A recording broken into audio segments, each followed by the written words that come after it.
प्राचीन भारत के सोनपुर नामक गांव में एक भोलू नाम का लड़का रहता था। वह अपनी चतुराई और तेज दिमाग का बड़ा ढिंढोरा पीटता था, मगर सच तो यह था कि उसका ज्ञान आधा अधूरा था। भोलू जिस भी विषय पर दो चार बातें जान लेता, उसी को लेकर पूरे गांव में शोर मचाने लगता, मानो वह कोई महान विद्वान हो। एक दिन भोलू को पता चला कि पास के राज्य में तक्षक गुरुकुल है, जहां महान आचार्य महर्षि देवदत्त शिक्षा देते हैं। भोलू ने ठान लिया कि अब वह भी वहां जाकर महान विद्वान बनेगा। उसने पोटली बांधी और गुरुकुल जा पहुंचा।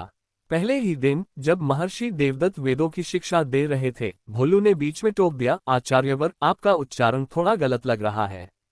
असल में इसे ऐसे पढ़ना चाहिए। गुरुकुल के अन्य शिष्य भौंचक्के रह गए। महर्षि देवदत्त मुस्कुराए और बोले, वत्स, जब तुम्हें पहले से ही इतना ज्ञान है तो तुम्हें यहाँ सीखने की क्या आवश्यकता।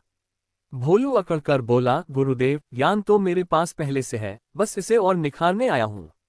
महर्षि देवदत्त को समझ आ गया कि यह लड़का घड़े की तरह अधूरा भरा हुआ है, जो थोड़े से पानी के कारण छलकता रहता है।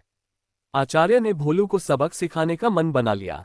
उन्होंने सभी शिष्यों को एक एक मिट्टी का घड़ा दिया और कहा, हमारे आश्रम के पास एक पवित्र सरोवर है, तुम सब वहां जाओ और अपने घड़े में पानी भर कर लाओ, लेकिन ध्यान रहे, पानी गिरना नहीं चाहिए। सभी शिष्य अपने घड़ों को पूरा भरकर सावधानी से पानी लाने लगे। मगर भोलू अलग ही रास्ता अपनाना चाहता था। उसने सोचा, अगर मैं घड़े को पूरा भर दूंगा तो वह भारी हो जाएगा। मैं आधा ही पानी भरकर लाऊंगा, जिससे सबसे तेज दौड़कर सबसे पहले आश्रम पहुंच जाऊंगा। जैसे ही भोलू चला, उसका घड़ा छलकने लगा। वह इधर उधर देखता, मगर जब भी तेज चलता, पानी छलक कर गिर जाता। रास्ते में कुछ राहगीर उसे हंसी मजाक में टोकने लगे, अरे भोलू, घड़ा खाली हो जाएगा, संभल कर चलो। लेकिन भोलू ने ध्यान नहीं दिया और खुशी खुशी सबसे पहले आश्रम पहुंच गया। जब उसने घड़ा महर्षि देवदत्त को दिखाया तो वे मुस्कुराए और बोले, वत्स, तुम्हारा घड़ा आधा भरा था, इसलिए छलकता रहा, और यही स्थिति तुम्हारे ज्ञान की भी है, अधजल गगरी छलकत जाए। भोलू को अभी भी पूरी तरह समझ नहीं आया।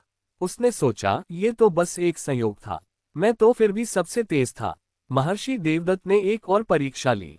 उन्होंने सभी शिष्यों को बुलाकर एक प्रश्न पूछा, अगर एक राजा को युद्ध जीतना है तो सबसे जरूरी चीज क्या होगी। भोलू सबसे पहले बोला, धन और सेना।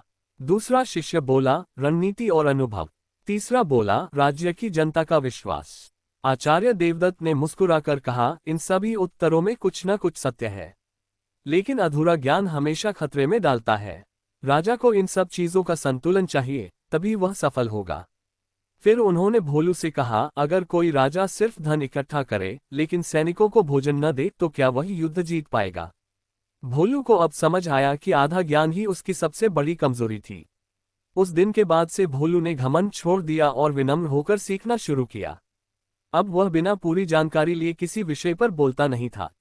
धीरे धीरे वह सच में एक ज्ञानी व्यक्ति बन गया। गांव लौटकर जब किसी ने उसे कोई प्रश्न पूछा तो उसने कहा, मैं पूरी तरह से नहीं जानता, लेकिन सीखने की कोशिश कर रहा हूं। ये सुनकर गांव के बुजुर्ग मुस्कुराए और बोले, अब तुम सच में ज्ञानी बनने के मार्ग पर हो, भोलू। शिक्षा। अधूरा ज्ञान खतरनाक होता है, क्योंकि जिस तरह आधा भरा घड़ा छलकता है, वैसे ही अल्पज्ञानी व्यक्ति अधिक बोलता है और अक्सर गलत साबित होता है। सही ज्ञान वही होता है जो संयम और धैर्य के साथ अर्जित किया जाए।